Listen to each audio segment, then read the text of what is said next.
გამარჯობა, მოგესალმებით. კიდევ ერთი შეკითხვა საკუთარ თავს.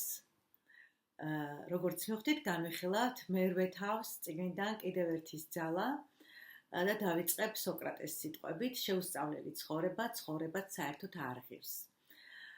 ოდესმე თუ დაფიქრებულ ხარ იმაზე, თუ რაზე ფიქრობ. ახლა ძალიან მნიშვნელოვანი შეკითხვა დაგისვი და ერთ-ერთი მრავალთაგანია, რომელსაც ამ თავში შეხვდები და რომელიც ვფიქრობ, შენც უნდა დაუსვა საკუთარ თავს. ანუ ამ თავში ძალიან ბევრი შეკითხვებია ჩამოთვლილი, მაილეთს აქვს სია, უზარმაზარი სია შედგენილი, იმისთვის რომ შევისწავლოთ ჩვენი თავი, გამოვიკვლიოთ და მნიშვნელოვანი ის არის, რომ შეიძლება სულ ერთმა შეკითხვამ, ანუ კიდევ ერთმა შეკითხვამ საკუთარ თავთან დიდი ალბათობით შესაძლებელია მიგვიყვანოს აი იმ საოცნებო ცხოვრებისკენ, საოცნებო ცხოვრებაში შეგვიყვანოს, ან მიგვაღწევინოს იმ მიზნებს, ან მივიდეთ იმ მდგომარეობაში, რომ კიდევ უფრო მეტად ბედნიერად ვიგრძნოთ თავი. კარგი, დავიწყოთ იმით, რა არის აზროვნება და ასეც იწყებს. პირველი შეკითხვა აქვს აქ ასე მოცემული, რა არის აზროვნება და აზროვნება რა თქმა უნდა მენტალური პროცესია, რომლის დროსაც ადამიანი ამუშავებს თავისი მასში შემავალ ინფორმაციას, რა ინფორმაციაც შემოდის ჩვენში და მოვლენების გაანალიზება ხდება, რა თქმა უნდა. ადამიანი ამ დროს აზროვნების შედეგად, სწორედ აი აზროვნების შედეგად აგებს საკუთარ სურათს, აი რეალობის სამსახურს, როგორცაც ხედავს ზოგადად მოვლენებს, როგორ ხედავს და უფრო ზუსტად რომ გითხრათ, აზროვნება არის ინფორმაციის გადამუშავება, დასკვნების გამოტანა, მაგრამ აუცილებლად ეს ინფორმაციის გადამუშავების შედეგად ჩნდება გრძნობები, ხო? გაჩნდება გრძნობები.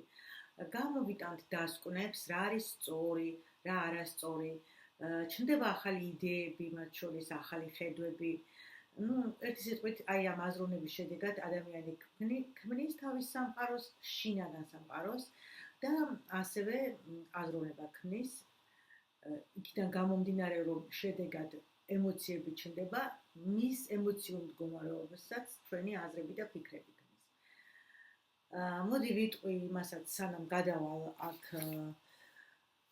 განხილვაზე კითხვების, როგორი ტიპის აზროვნება არსებობს, სხვა ტიპია, რა თქმა უნდა, მაგრამ აი ორი ტიპი გამოვყოთ, ავტომატური აზროვნება, რომელიც ძალიან სწრაფი და ის არის იცით როგორ არის, ძალიან სწრაფად ხდება, სწრაფი პროცესია, რომელიც ავტომატურ რეჟიმში ირთვება. აი, უბრალოდ სპონტანური აღქმები, როდესაც ხდება რეაქციები.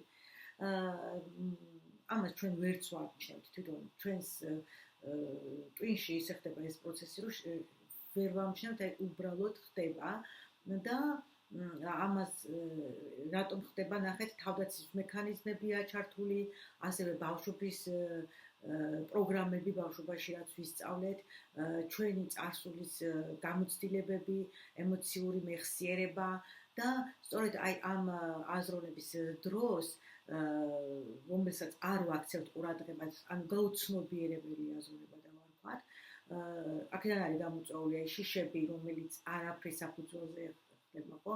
ფოტოები, უარყოფით ინტერპრეტაციებს ვაკეთებთ. ძირითადად ამას ვართ მიჩვეული. ეს არის ჩვენთვის ჩვეული.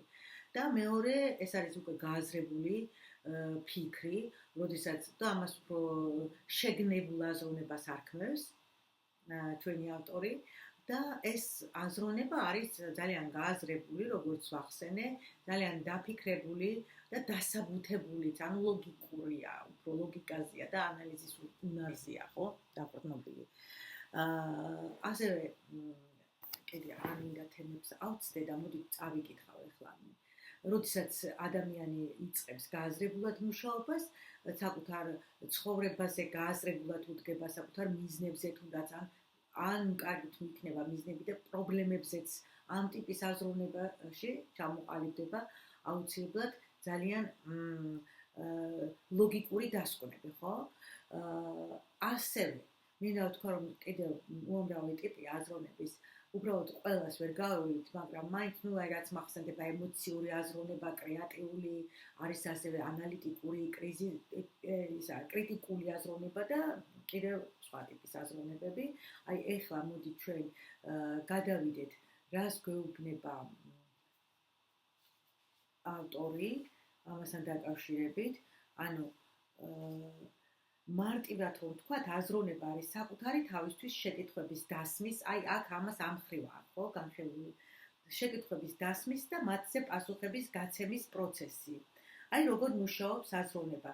შენ გამუდმივებით უსვამ კითხვებს საკუთარ თავს და პასუხებსაც სცემ. და დღეში დაახლოებით 1000 ჯერ. ანუ ეს გაუცნობიერებელია. როცა 1000 ჯერ მოდის რაღაც შეკითხვა და პასუხებიც შესაბამისად ზოგჯერ ჩნდება, ზოგჯერ არ ჩნდება, მაგრამ ამას გაუცნობიერებელ აზროვნებას დავარქმევდით, ხო?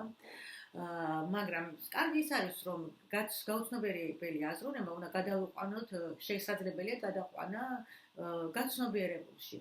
და ეს ბევრად უფრო საინტერესოს გახდეს ჩვენ ცხოვრებას და როგორ შეგვიძლია ზოგადად რა ფორმები არსებობს აზროვნების შეცვლის. ანუ პირველი რაც მნიშვნელოვანია ეს არის ცნობიერების ამაღლება, რაზე ფიქრობ, რატომ ფიქრობ ასე, ამ კითხვებს უპასუხეთ, თქვენ შეგიძლიათ ამოიწეროთ ეს კითხვები ფაქტურად და იმუშაოთ უკვე ამაზე, თუ გინდათ რომ პრაქტიკულად დაამუშაოთ თემა. მეორე, რა ხდება სინამდვილეში?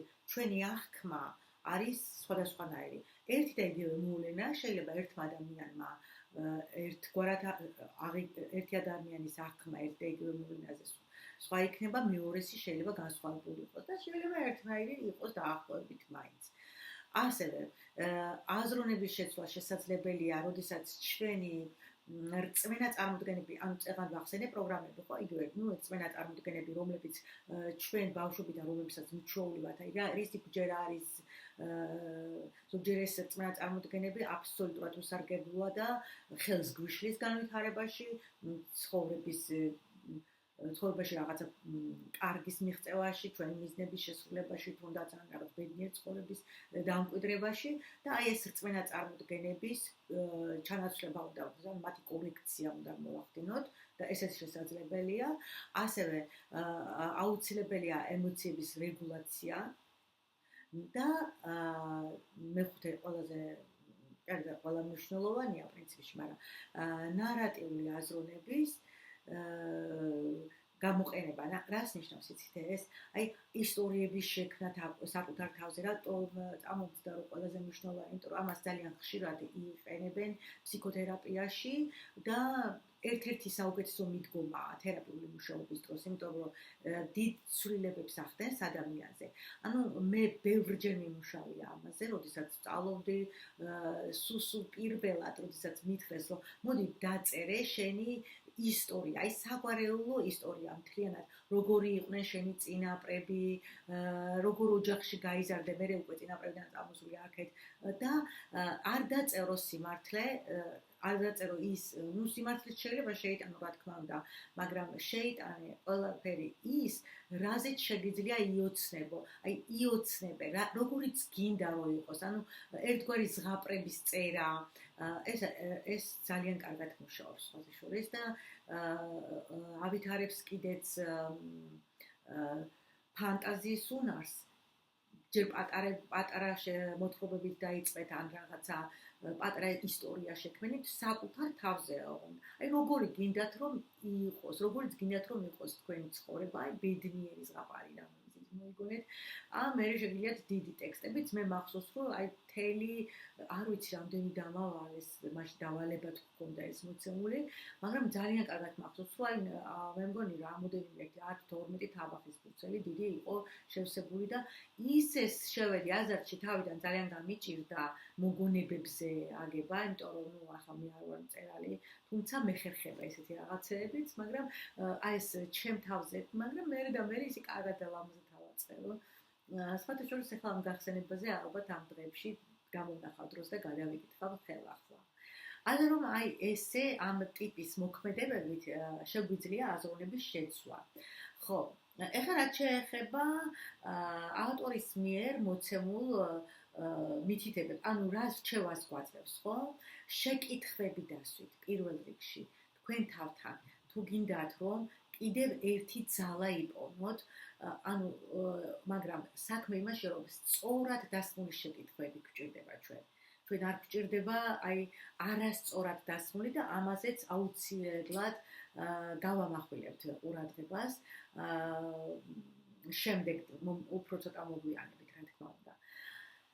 ერთი სიტყვით აზროვნების განმარტება წავიკითხეთ ავტორის შეხედულებისამებრ და სწორი შეკითხვების დასმით შენს თავზე შეიტყობ სიმართლეს.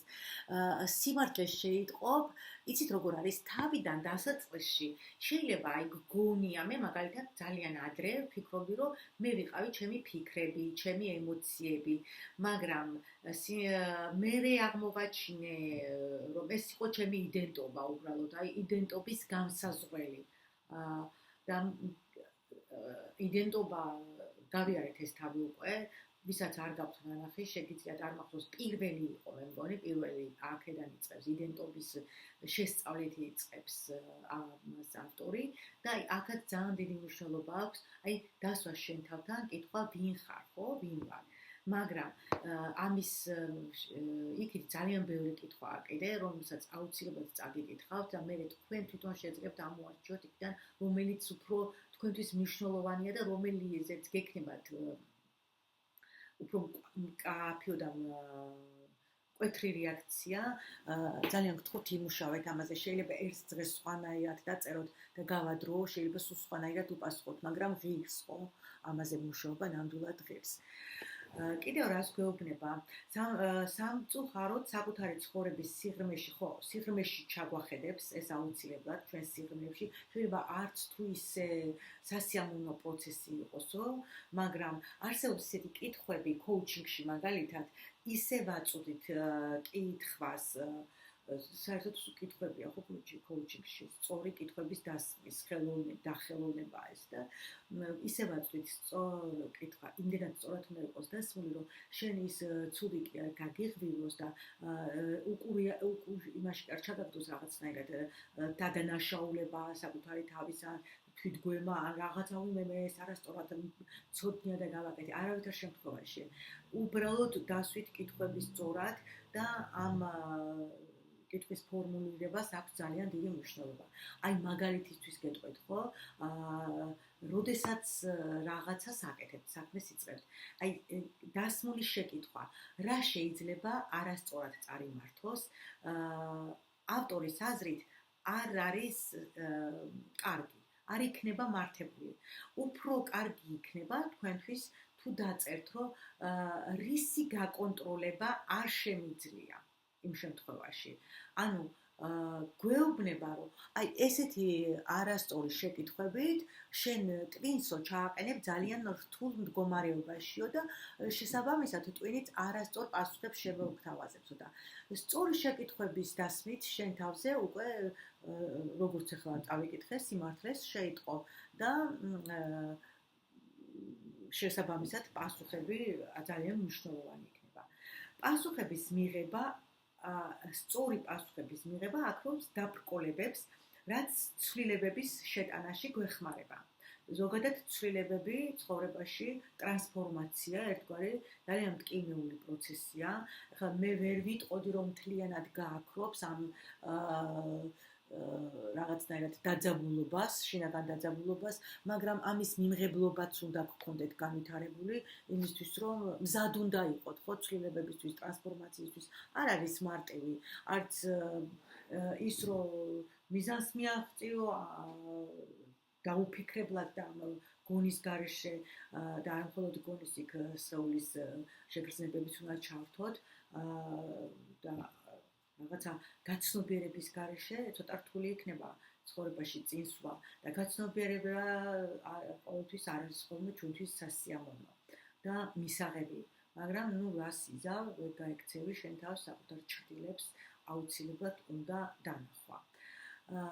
ახლა რას გვეუბნება, რა მოხდება თუ მიაგნებ კიდევ ერთ მნიშვნელოვან შეკითხვას, რომელსაც დღეში რამდენჯერმე დაუსვამ საკუთარ თავს. ვერ გამოიცნობ, რომელი შეკითხვები და პასუხებია შენთვის მნიშვნელოვანი. ამის ნაცვლად ხო და აქ უკვე სიაზეა გლაპარაკი, შეგვედგინა სია, მაგრამ წინასწარ გვაფრთხილებს, რომ მუიჩქარებ ამ შეკითხვებზე პასუხის გაცემას, გაიაზრე ისინი, იპოვე წყნარი ადგილიო, მოთავსდი სიმშვიდეში, რათა პასუხები ისე უნდა იმუშაო, რომ პასუხები აბსოლუტურად ფასეული იყოს შენთვის და მიეცი შენს გონებას მუშაობის შესაძლებლობა. ანუ მუშაობა ჭირდება, რაზეც ვისაუბრე. ანუ დასაწყისში შეიძლება რთული იყოს, გაგიჭირდეთ, ან სხვაგვარი პასუხი მისცეთ, მაგრამ როდესაც გადახედავთ რამოდენიმე დღეში, ან თუნდაც მეორე დღეს შეიძლება აბსოლუტურად განსხვავებული პასუხი მოვიდეს. გახსოვდეთ, რომ ერთმა პასუხმაც შესაძლოა დიდი ცვლილებები გამოიწვიოს. კიდევ ერთი შეკითხვის დასმა კი პირველი ნაბიჯია სასურველი შედეგისკენ. აი ეს შეკითხვები სია და ზოგადად საერთოდ მინდა გითხრათ, რომ ადამიანს შეკითხვების დასმის, როდესაც არ ეშინია, ეს არის ძალიან დიდი ნიჭი, მაგრამ აქაც შეიძლება მოხდეს ისე, რომ რაღაც მომენტში შეგეშინდეთ, დაბრკოლებაც შეგექმნათ, იმიტომ რომ როცა რაღაცის გეშინია, უკვე მერე აღარ გინდა, ხო, დაბრუნება გინდა უკან. ჩვენი ტვინი ესია მოწყობილი და უფრო კომფორტულად იგრძნობს თავს, მაგრამ აუცილებლად იპოვდეთ პასუხები თქვენს კითხვებზე, აუცილებლად შეიძლება იმ წუთში თუ ვერ ნახეთ, რაღაცა მინიშნებების სახით მიიღოთ სამყაროსგან პასუხები. როდესაც სვამ კითხვას აუცილებლად მიიღებ პასუხს, მაგრამ ზოგჯერ არის რომ ადამიანებს ეს პასუხები გამოეპარებათ. იმიტომ რომ არ უსმენენ თავიანთ არა მხოლოდ გონებას, არამედ ქვეცნობიერ პროცესს. და მინდა გითხრათ, რომ ძალიან კარგად მუშაობს ამ საკითხებზე, აი ამ პასუხებზე, შენი ქვეცნობიერ პასუხებზე უბრალოდ მეტაფორული ბარათები. მე გახლავართ მეტაფორული ბარათების სპეციალისტი, ოსტატი, უამრავი დასტა მაქვს ამ მეტაფორული ბარათების და ერთხელაც, როდესაც აი ამ წიგნებს ჩავათავებთ, ან როცა მომივა იმის მუზა, აუცილებლად შემოგთავაზებთ რამე საინტერესო ტექნიკას ამ ბარათებთან დაკავშირებით. ეს მართლაც უნიკალური ინსტრუმენტია იმისთვის, რომ დაუკავშირდე შენს ქვეცნობიერს და მიიღო ზუსტი პასუხები. ჩვენ ხარ ვაკვირდებით სამყაროსგან ზოგადად სულ ვიღებთ პასუხებს. შეიძლება რაღაცა შეკითხვა გაგიჩნდეს და უცბად ისეთი რამე მოხდეს ქუჩაში, ან სახლში, ან ვინმესთან, ან რაღაც გაიგო ისეთი, რომ პირდაპირ თუ გაქვს ამის რაღაცნაირად აღქმის ინტუიცია, გამომუშავებული აღქმის უნარი, პასუხებიც არ დააყოლებს. ნამდვილად ესეა. ეხლა გადავიდეთ კიდევ ერთი შეკითხვა განსაკუთრებული ცხოვრებისთვის. აი ასე აქვს დასათაურებული, ქვესათაურია ამისი ავტორს. და პირველ რიგში აქვს ასეთი შეკითხვა. მე ძალიან მომეწონა რამოდენიმე ჩემთვის შემოვხაზე ამ შეკითხვები და შეიძლება ხა ბოლომდე არ ვიცი რამდენად საინტერესო იქნება თქვენთვის რომ წავიკითხო 41 კითხვა, მაგრამ აქედან რაღაც ნაწილს მაინც წავიკითხავ და იფიქრეთ ამაზე. ამოიწერეთ ეს კითხვები, თუ გნებავთ რა თქმა უნდა თქვენი ნება, ყოველ შემთხვევაში ამ წიგნის კიდევ ერთი ძალის პრინციპიც ის არის, რომ თქვენ აი შეკითხვებზე პასუხის გაცემა მიგიყვანთ გაცნობიერება მიგიყვანთ წარმატებამდე. პირველი შეკითხვა ასეთია: არსებობს თუ არა კიდევ ერთი რამ, რის გაკეთებასაც შევძლებდი მეუღლისთვის ან პარტნიორისთვის იმის საჩვენებლად, რომ მიყვარს. და ამხელა ასაკში უკვე, ჩემ ასაკში, მიუხედავად იმისა, რომ უკვე 32 წელია ჩემ პარტნიორთან თანაცხოვრებაში ვიმყოფებით ჩემს მეუღლესთან ერთად. მაინც ისეთი საინტერესო იყო ეს შეკითხვა ჩემთვის. საკმარისად დიდ ხანს დამაფიქრა. კარგა ხანი ვფიქრობდი ამ კითხვაზე. რა პასუხი გამოიცა? კიდევ ერთხელ გავიმეორებ, არსებობს თუ არა კიდევ ერთი რამ, რის გაკეთებასაც შევძლებდი მეუღლისთვის ან პარტნიორისთვის იმის საჩვენებლად, რომ მიყვარს. არ ვიცი, თუ მოგწონთ ეს კითხვა, შეგიძლიათ ვპასუხოთ. მეორე შეკითხვა. არსებობს თუ არა კიდევ ერთი რამ, რისი გაკეთებაც შემიძლია ჩემს შვილებთან ურთიერთობის გასაუმჯობესებლად? მესამე, არსებობს თუ არა კიდევ ერთი რამ, რისი გაკეთებაც შემიძლია, რათა ჩემმა ოჯახმა უფრო განსაკუთრებულად იგრძნოს თავი. ეს ახლა ურთიერთობებზია, ხო, უკვე ოჯახურ ურთიერთობებზია შეკითხვები. ეხლა გადავედით კოლეგებზე სამსახურზე. არსებობს თუ არა კიდევ ერთი რამ, რისი გაკეთებაც შემიძლია მადლიერების გამოსახატავად მათ მიმართ, ვის გვერდითაც ვმუშაობ.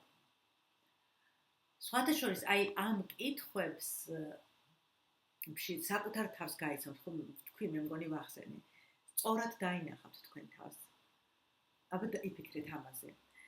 არსებობს თუ არა კიდევ ერთი გზა ჩემი აზროვნების შესაცვლელად, რათა ნაკლებად მომიწიოს თავის მართლება.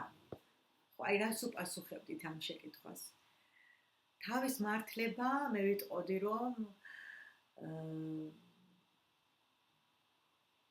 ადამიანს არ უნდა მოუწიოს უკვე გაცნობიერებულ ადამიანს. თუმცა შეცდომები ყოველთვის ხდება ხოლმე და შეცდომების აღიარება ცუდი არ არის. და რას გზა არსებობს თქვენთვის? რა უნდა შეცვალოთ თქვენს აზროვნებაში, რომ აღარ მოგიწიოთ თავის მართლება? იქნებ მეტად ყურადღებიანი უნდა იყოთ. იქნებ ნაკლებად უნდა გამოხატოთ თუნდაც თქვენი აზრი, როცა არ გვეკითხებიან. იმიტომ რომ სულაც არ აინტერესებს ვიღაცას მაგალითად შენი აზრი, არ აინტერესებს შენი რჩევა და შენ ამ დროს აძლევ რჩევას. შენი კეთილი სურვილი თუნდაც. კეთილი სურვილებით მე არ მაქვს, კეთილი განზრახვით არ მაქვს იმაზე ლაპარაკი, რომ რაღაცა სიკვდილით მიმერჩევას მისცემს. სხვათა შორის მე მქონდა ხოლმე ეს პრობლემა. მე ხშირად ვიცოდი ხოლმე, რომ ადამიანში ჩავდებდი მთელ სულს და გულს, როცა საერთოდ არ აინტერესებდა და არც მიკითხებოდა და ნძალიან ბევრჯერ მომსვლია ეს და როდესაც მივხვდი და უკვე კავშირი მქონდა სერიოზული, აქ მქონდა. ლაპარაკი, იმიტომ რომ აქ არ უყვართ, არანაირად არ უყვართ შენს სხვა ჩარიონ თავის ცხოვრებაში, ნებისმიერ საკითხში. არ აქვს მნიშვნელობა შენ ამას კარგი თანაგრძნობით აკეთებ, კარგი განზრახვით აკეთებ, თუ როგორ აკეთებ, უბრალოდ ყველას უნდა მისცე უფლება თავისი გადაწყვეტილება თვითონ მიიღოს. კარგით. შემდეგ ასეთ შეკითხვას წავიკითხავ. შექმნილი ვითარების რომელი ნაწილის გაკონტროლება შემიძლია ახლავე? ანუ რა ვითარებაშიც იმყოფებით, ამ დროს რისი გაკონტროლება შეგიძლიათ? და ეს კითხვა არა მარტო პასუხს რომცა მიიღებთ, ეს რა თქმა უნდა ძალიან ბევრ რაღაცას მოგიტანს, ხო? უბრალოდ მიხვდები, რომ შენ ამას ვერ აკონტროლებ და რასაც ვერ აკონტროლებ, იმ რაღაცაზე არც ენერგიის დაკარგვა აღარ, არც დროის დაკარგვა და ამიტომაც არც ნერვიულობა და ემოციების ხარჯვა. ეხლა შემდეგი შეკითხვა რა იქნება? ცოტას გამოვტოვებ. რა არის კიდევ ერთი რამ, რისი გაკეთებაც დღეს შემიძლია დასამშვიდებლად? ეს როდესაც ადამიანი ღელავს და შფოთავს. რომელია კიდევ ერთი გზა იმ განცდისკენ, როცა ნაკლებად მადარდებს, რას ფიქრობენ სხვები? ესეც ძალიან კარგი შეკითხვაა, ძალიან აქტუალური, იმიტომ რომ ადამიანებს ხშირ შემთხვევაში ადამიანებზე ზეგავლენას ახდენს სხვა ადამიანების ნათქვამი, ნაფიქრალი და ერთი სიტყვით რამდენი ახლა და გავიმეოროთ მოდი შეკითხვა. კიდევ არა, ეს გავცდი. რომელია კიდევ ერთი გზა იმ განცდისკენ, როცა ნაკლებად მადარდებს, რას ფიქრობენ სხვები? ძალიან კარგია. კიდევ რა გზით შემიძლია მივახციო იმას, რომ ნაკლებად ვწუხდე წარსულზე? ხო, ესეც ძალიან აქტუალურია. ანუ ჩვენ განვიხილეთ თემა წიგნი აწმყოში ყოფნა, ჩვენ ვისაუბრეთ წინა შეხვედრაზე წარსულის ზე ჩაციკლა რამდენად ცუდია, ანუ როგორც ვიშლის ხელს წარსულის ესე იგი წარსულზე მოგონებები და ამით ცხოვრება ძირითადად დარდი ან წუხილი წარსული მოვლენების ან მოქმედებების ან რა კარგი იყო ადრე და ეხლა რა ცუდია ესეთი რაღაცეები და ნუ ამაზე როგორ შეიძლება ხო როგორ რა გზა არსებობს რა გზა შეიძლება გამონახო იმისთვის რომ ნაკლებად წუხდე თუნდაც წაიკითხეთ წიგნი აწმყოს ძალა თუნდაც მოусმინეთ აი ამ წიგნის გარჩევებს რატომაც არა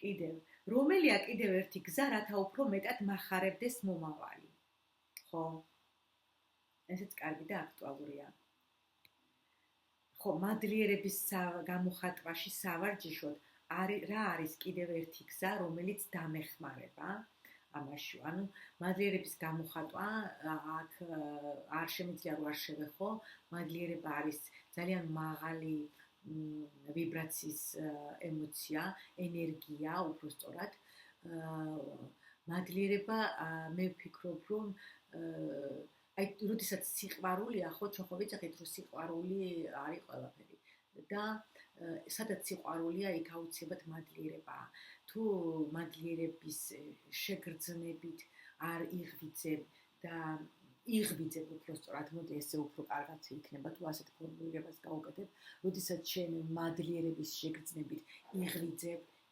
იძინებ ცხოვრობ აკეთებ საქმიანობ ანუ მუდმივად გაქვს ეს შეგრძნება მადლობა ღმერთს მე ეს მაქვს და ეს არ ვიცი ხა რამდენად შევძლებ ვისაუბრო ამაზე ვარ თუ არა მზად ეს ნუ მოკლედ გეტყვით რომ აი ეს ძალიან მეხმარება მაგრამ ეს არ არის როგორი იცით უბრალოდ გამოხატულება ან მადლობა მხოლოდ და მხოლოდ მადლობა თუმცა ესეც არ დაგავიწყეთ იმიტომ რომ ესეც ძალიან კარგია ადამიანებს თუ გადაუხდით მადლობას და ძალიან ამაღლებს შენს ენერგიულობას, შენს ენერგეტიკას, შენ სხვა ვიბრაციებში გადაყავხარ და გირჩევთ რომ ეს ტექნიკურად დაამუშავოთ პრაქტიკულად უბრალოდ ეს საკითხი შესაძლებელია თავიდან რაღაცნაირად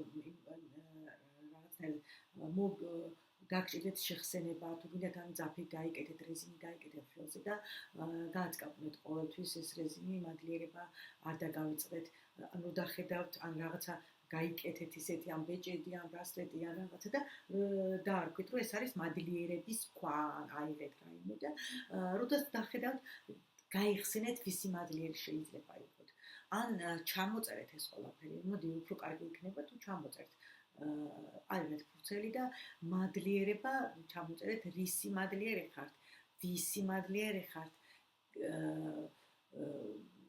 რატომ ხართ მადლიერი შეგიძლიათ აი ყველაფერი შეიძლება ადამიანმა ეს შეგრძნება იმას იმდენად განავითაროთ ეს შეგრძნება რომ გაუჩნდეს ეს შეგრძნება თუნდაც აი ცუდისთვის თუნდაც რაღაცა წარუმატებლობისთვის თუნდაც მარცხისთვის დაბრკოლებისთვის ურთიერთობისთვის რომელშიც ფიქრობთ რომ ან არ გაგიმართლათ ან არ იყო სწორი იმანაც რაღაცა გასწავლათ იმიტომ რომ ეს მადლიერების შეგრძნება რომ გაქვთ უბრალოდ აი ამ ეს ხედვაც გამოიმუშავოთ უნდათ პარალელურ რეჟიმში რომ მადლიერებასთან ერთად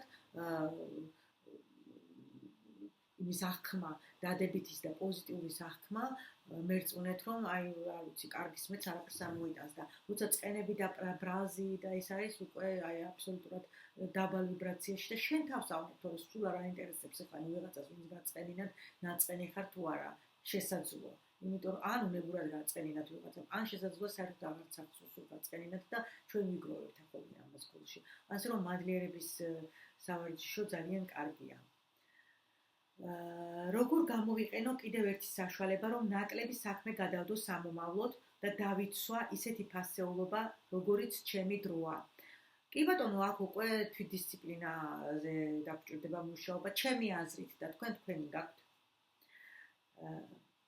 გადავიდეთ ცოტა იქით იმიტომ ძალიან ბევრი კითხვებია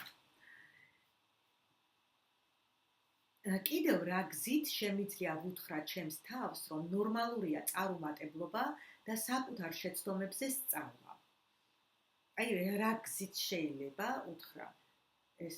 აი თუნდაც კიდევ ერთი წიგნის წაკითხვა, რატომაც არა, ჩემი აზრი დავაფიქსირე ახლა თქვენი გექნებათ.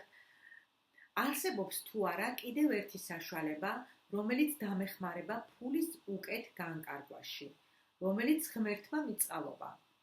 კი ბატონო, ეს ალბათ ყველას გიფიქრიათ ამაზე.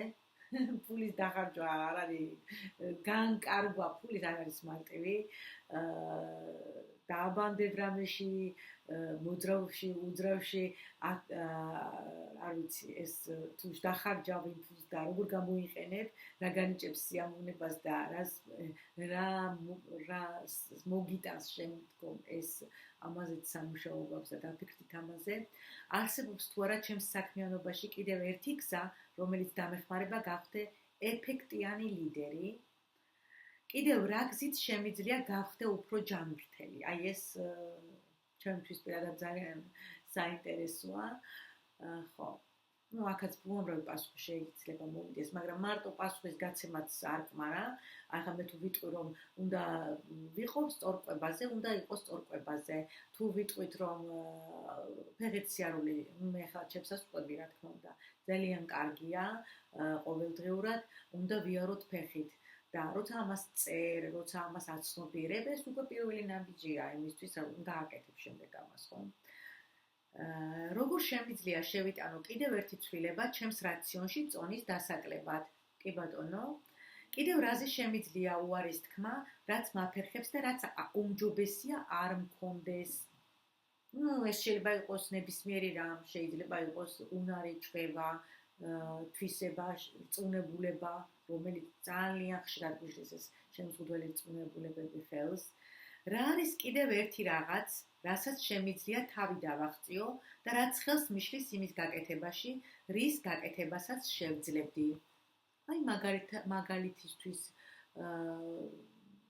რა შეგიძლია რომ თავი დავაღწიო და რის გაკეთებასაც შევძლებდი. მაგალითად, სიგარეტში ფულის გადაყრა ძალიან დიდი სისულელია, ერთის მხრივ ჯანმრთელობას ვნებს, მეორე მხრივ ბიუჯეტს და ამ თანხით შეგიძლია სხვა რაღაცა გავკეთო, სხვა რაღაცა შეიძინო, თუნდაც ის რაზეც დიდი ხანია ოცნებობ და დაათვალეთ რამდენი გამოდის მერე წელიწადში და 10 წლების მანძილზე ეს ბიუჯეტი ფულის ყრა.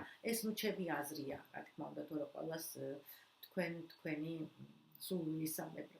ყველას პასუხი იქნება ინდივიდუალური. როგორ შემიძლია შევცვალო ჩემი აზროვნება ისე, რომ ნაკლებს ვწუწუნებდე? კი ბატონო, აი ეს მართლა, ვისაც აი ეს წუწუნი უყვარს, აუცილებლად უნდა დაამუშავოს ეს თემა. რა არის კიდევ ერთი რამ, რაც ბოლო დროს სიამოვნებას მანიჭებს? ხო, ეს ალბათ ეს კი არა, ყველა კითხვა ძალიან მნიშვნელოვანია, როგორც ხვდებით, ხო? და იფიქრეთ თქვენ თავზე, რა არის კიდევ ერთი რამ, რაც სიამოვნებას მანიჭებს. ამით თქვენ აუცილებლად თქვენი ბედნიერების დონეც აიწევს, პირდაპირ კავშირშია. როგორ გავაკეთო კიდევ ერთი რაღაც, რომ უკეთ გაუმკლავდე კონფლიქტებს? კი ბატონო, არსებობს თუ არა კიდევ ერთი რამ, რისი გაკეთებაც შემიძლია, რათა მეტი დრო გამოვყო იმისთვის, რომ უფრო ყურადღებიანი და მიზანმიმართული ვიყო? რა არის კიდევ ერთი რამ, რაც დამეხმარება იმ ადამიანებთან უკეთ გამკლავებაში, რომლებიც ენერგიას მასწრიან? ოხ, ეს ენერგო ვამპირები, ეგრეთ წოდებული ადამიანები, რომლებიც ენერგიას გაცლიან. ეს დიდი თემაა. ამაზე მაქვს ჩემს გვერდზე, პერსონალური გარდაქმნების გვერდზე მთლიანად ვიდეო ლექცია მიწვნილი და მოусმინეთ. მე მგონი რამოდენიმე წლის წინ არის ჩაწერილი, არ განინახლებია, მაგრამ დევს იქ. ეს უამრავი ვიდეო ჩანაწერია და ლექციები სახით, ტრენინგების სახით და შეგიძლიათ მოусმინოთ. ეს აუცილებლად უნდა მოაღვაროთ, თუ ვინმეს აწუხებს ეს პრობლემა. არსებობს თუ არა კიდევ ერთი გზა ჩემი ღმერთისთვის მადლიერების და პატივისცემის გამოსახატავად, იმის სწავლობისთვის, რაც დღეს მივიღე. კიდევ რომელი ლოცვა მჭირდება? ან წმინდა წერილის რომელ ნაწილს უნდა მივაქციო განსაკუთრებული ყურადღება ჩემს რელიგიურ ცხოვრებაში. ვიყავი თუ არა საკმარისად ცნობის მოყარე კიდევ ერთი შეკითხვის დასმისას ჩემს დღევანდელ ცხოვრებაში მნიშვნელოვან შეკითხვებზე პასუხის მოსაძებნად. ხო, აქაც ესეც კარგი კითხვაა. კიდევ რისი გაკეთება შემიძლია ჩემი საქმიანობით მეტი სიამოვნების მისაღებად. მოკლედ, აი რაღაც ნაწილი მაინც წავიკითხე, დიდი ნაწილი და დიდი იმედი მაქვს გამოგადგებათ ეს შეკითხვები, ვისაც წიგნის წაკითხვა ამ დრო არ გაქვთ, ან ვინც უსმენთ ახლა ამას. ჩემს ჩანაწერებს შეგიძლიათ აქვე გააკეთოთ, თქვენ მოიწეროთ, შეგიძლიათ უკვე მე წიგნიც წაიკითხოთ, ან ვისაც წაკითხული გაქვთ კიდევ ერთხელ მოსმენა არ არის ცუდი და ამის გაკეთება. და პასუხები რა იქნება? ყველასთვის რა თქმა უნდა ინდივიდუალური იქნება ეს პასუხები, ყველას თავისი გზა აქვს განვითარებისთვის, ცხოვრების გაუმჯობესებისთვის, ანუ იმიტომ რომ თვითონ სიტყვა ბედნიერებაც იმდენად ინდივიდუალურია, გაჩნია ხა ვისთვის რა არის და ვინ რას ეძახის ბედნიერებას, ეს სხვა არ არის ისეთი რომ საერთო ფორმულა, აი საერთო ის იყოს ხო? ზოგისთვის ბედნიერება ძალიან დიდი ფულია, ზოგისთვის ბედნიერება არის საკუთარი ოჯახი, ზოგისთვის კარიერა, ზოგისთვის ყველაფერი ერთად. ან ვიცი ეს თქვენი გადასაწყვეტია, პასუხები იქნება ძალიან განსხვავებული, ინდივიდუალური, შეიძლება ზოგ შემთხვევაშიც მსგავსი, რამოდენიმეჯერ გადაიკითხეთ, რამოდენიმეჯერ ჩაუღრმავდით, თუ დღეს ვერ გასცემთ პასუხს, დარწმუნებული ვარ მომავალში აუცილებლად იპოვნით, იფიქრეთ უბრალოდ ამაზე. აი და ასე გვეუბნება ჩვენი ავტორი. ედ მაილეტი. და ბოლოს დავასრულოთ ეს თავი, წავიკითხავ. უდიდესი ნიჭია, როცა ადამიანს შეკითხვის დასმის არ ეშინია, თქვა ერთხელ რუბიდი, თუ კი საკმარისად ჯანსაღი არ ხარ საიმისოდ, რომ საკუთარ თავს ჭეშმარიტება აჩუქო, არ ღირს სინანულის გრძნობა გტანჯავდეს სიცოცხლის ბოლომდე. ზოგიერთ შეკითხვას დაუყოვნებლივ არ მოყვება პასუხი და ნუ იგრძნობ თავს დამარცხებულად. თუ ვერ შეძლებ ლოგიკის გამოყენებას და ამოხსნის პოვნას, როცა ეს მოხდება. მაგრამ მე დავამატებ, რომ ლოგიკა მარტო არ არის საკმარისი, ლოგიკურად დაწერეთ და შემდეგ უკვე არის ისეთი შეკითხვებიც, რომლებიც გაჩნდება თქვენს ცხოვრებაში და შეიძლება ინტუიციაც ჩართოთ, ანუ სხეულის შეგრძნებები. ქვეცნობიერიც განავითაროთ ამისთვის. კარგით, მე მგონი საინტერესო გამოვიდა ეს შეხვედრაც და დაგემშვიდობებით მომავალ შეხვედრამდე. მომავალში გვექნება კიდევ ერთი მიზნის განხილვა.